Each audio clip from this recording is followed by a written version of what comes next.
The venture market today reflects a few important shifts that have been building over time: continued growth in private company value, longer timelines to IPO, and a more fragmented and evolving set of paths to liquidity. At the same time, capital has become more selective and outcomes are increasingly concentrated in a smaller group of companies, making the question for investors less about broad exposure and more about where to focus. Welcome to RPM, the Stepstone Group podcast, where we share practical insights on trends shaping the private markets. I'm Maribel Yoo, and today I'm joined by Stephen West and Anthony Giambrone, two partners on the Venture Capital and Growth Equity team. Welcome, Anthony and Stephen. So, Stephen, starting with you, what's the headline for where venture sits in 2026? Yeah, it's a great question. What we've seen really is venture moving from a bit of a boutique asset class to today about half of the size of private equity in a NAV perspective. Unicorn market cap also moving from close to 8 trillion. And the timelines from IPO moving even in the last few years up from 7 years to well over 13. And so where VC used to be a like nice to have, now is a critical must have and really serves as a hedge against disruption across the rest of your portfolio. Now, Anthony, why does this feel different from prior cycles, would you say? I think this cycle in particular is a very exciting one over what is the long arc of venture capital through the years and decades. It's really been a matter of hitting the right platform shifts, and the innovation cycle, the platform shift, is really much more a determinant of the size of the outcomes than necessarily the macroeconomic cycle that we may be in at any given time. And what's inevitably happening with AI today is not hype driven. I mean, the demand is here and now. These are really a total reboot of infrastructure and support of all of this, and inevitably we feel like we're in very early innings. And what we think is exciting and attractive about this platform shift in particular is that it's a really stacking and layering a few different things, AI being at the core of all of that, but really a broader shift towards reindustrialization in the US, the modernization of the military for the US and its allies are some other really big, key and important themes that we're seeing right now. And I think, we're also just seeing outcomes today that are much larger than things that we've historically seen. We're on the eve of what is potentially a multi-trillion-dollar IPO for SpaceX, Anthropic, OpenAI, and some of these very elite companies, also likely to be trillion-dollar type IPOs. So, we're just seeing venture grow to a scale that is much bigger than anything that we've ever seen historically. So, we're certainly excited by the opportunity set and think, there's going to be plenty of multi-hundred-billion-dollar and hopefully trillion-dollar outcomes in the years to follow. Now, one of the defining features of this market is the scale of unrealized value, roughly 8 trillion of unicorn equity with IPO activity still well below what would need to clear it. Secondaries have effectively become the release valve. Now, Stephen, why is the liquidity gap so wide right now? Yeah, as you said, I mean, I think companies are staying private longer, and that's really a combination of increased private market capital that is more available than ever. Again, go back to what we said at the beginning, where we're kind of tying in terms of buyout or private equity, and from a NAV perspective, also the requirements to go public are increasing. If you go back kind of 10 years, a company like Zendesk in 2014 went public at 72 million in revenue. Today, you need well over 500 million in revenue to go public, and many companies, as Anthony mentioned with SpaceX or Anthropic, OpenAI, are meaningfully above that. And so both of those things are just causing these companies to stay private, and you're seeing this liquidity gap emerge. Now, how are different liquidity tools, tender offers, GP leds, LP sales, how are they all playing distinct roles in this environment? Each of them are an important tool, certainly. So, from an LP's perspective, they are more frequently today tapping the secondary market for interim liquidity, particularly to move large, diversified portfolios that some buyers see as de-risk. I would say we probably have some opposing thoughts there, though, on the diversified LP interests. GP leds are another story. These tend to be more strategic solutions where, in particular, fund life doesn't match the duration of the underlying assets. And GPs here can offer liquidity while moving exposure into a purpose built non black pool.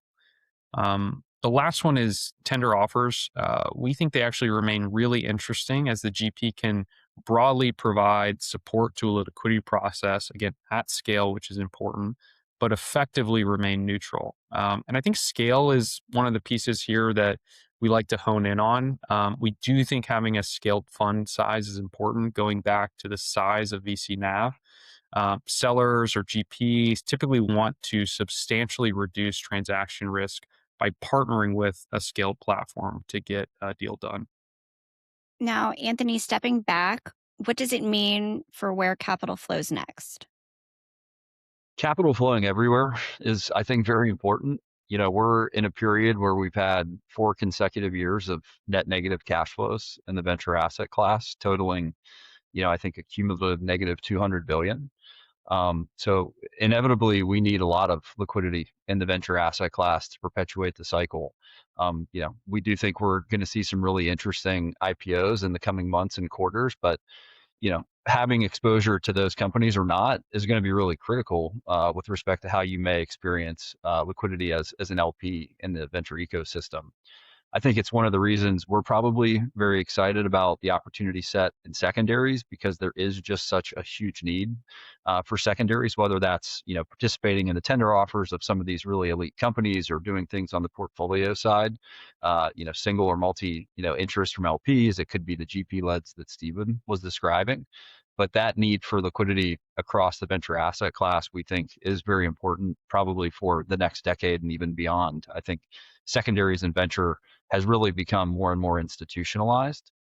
But we have kind of a point of view that the best risk reward is certainly in owning very selective exposure. You need to be in the key companies that are going to anchor the waves of liquidity. We think that broadly diversified baskets are a much harder way to generate interesting risk reward in venture secondaries. So that's our point of view. But one of the things that we think will emerge over the next decade is a really attractive opportunity set. Now, let's shift how we think about secondaries more specifically. Historically, the focus has been on buying at a discount, but our data suggests something different. Asset quality is really what drives returns over time.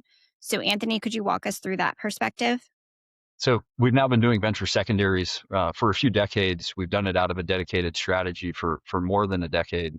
And what we've really seen over time is that it's a small number of assets in venture in a given cycle that generate not only disproportionate value for funds and the power law, which everybody would be very familiar with, but it's really even helping to define certain vintages. So more than anything, it's important to make sure that you're going to have exposure to these companies that, are going to be the durable compounders, that are going to be the future category winners. And doing that is really an exercise in stock picking or asset selection. When we look at our data, we've seen more than 80% of our returns in venture secondaries have been from stock picking versus discounts. And it's, a little bit of a paradigm shift for people to be thinking about that have had exposure to other asset classes where, most of the value capture is in, the discount and then also even leverage. So, for us, we've actually seen that there's probably information in the pricing dynamics. And if you're going to be chasing elite assets, sometimes that may mean you're paying par. Inevitably, the exercise for us is really understanding time and information and where we can kind of see disconnects in price and long-term value. So ultimately, it's the underlying company performance, not just the entry price relative to NAV, that drives outcomes. Anthony, how does concentration in the right company shape the portfolio? Yeah, I mean it's the power law dynamic. I think what we have seen play out time and time again is that even in our secondaries funds, we've had single assets drive really meaningful proportions of the end of day returns, if not, having the potential to return the entire fund.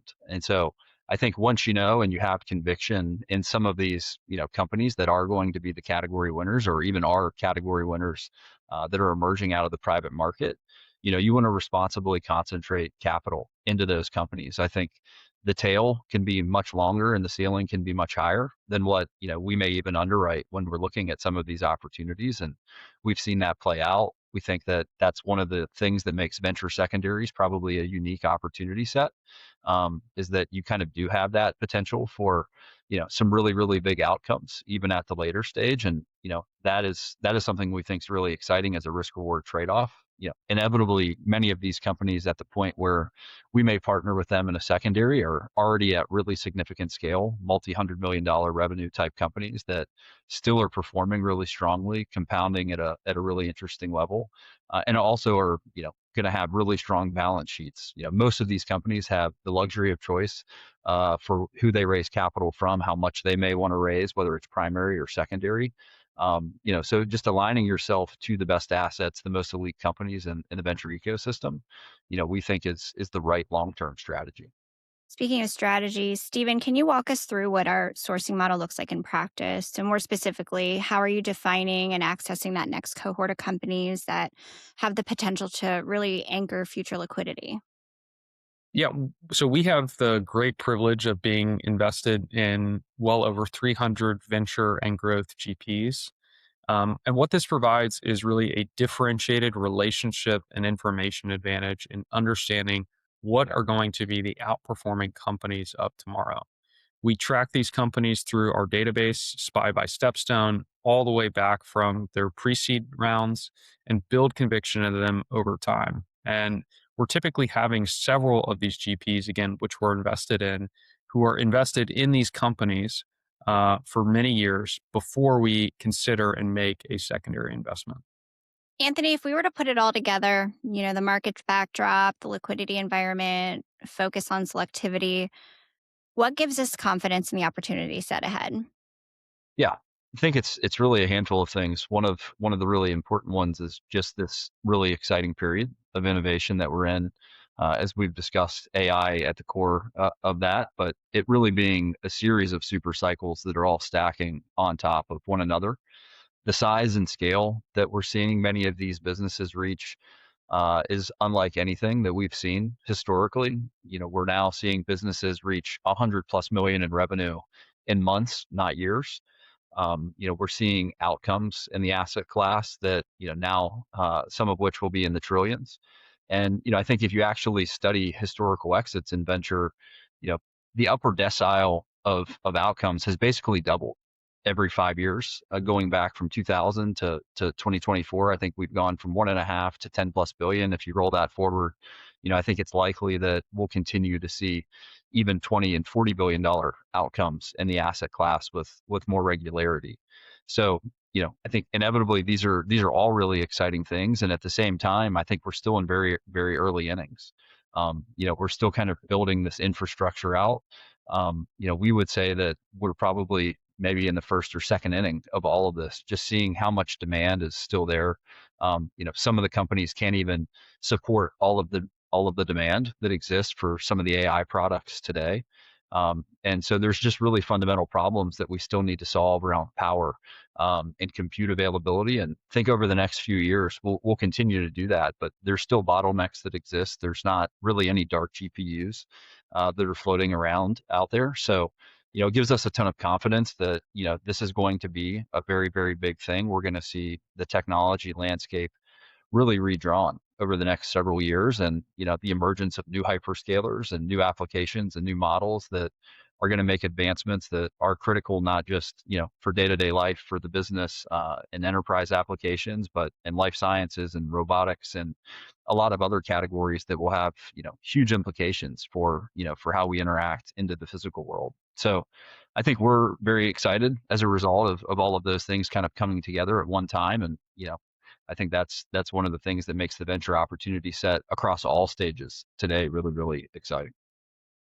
That kind of ties into my next question for Stephen. What themes are shaping what you're pursuing today as you look at the next set of value drivers?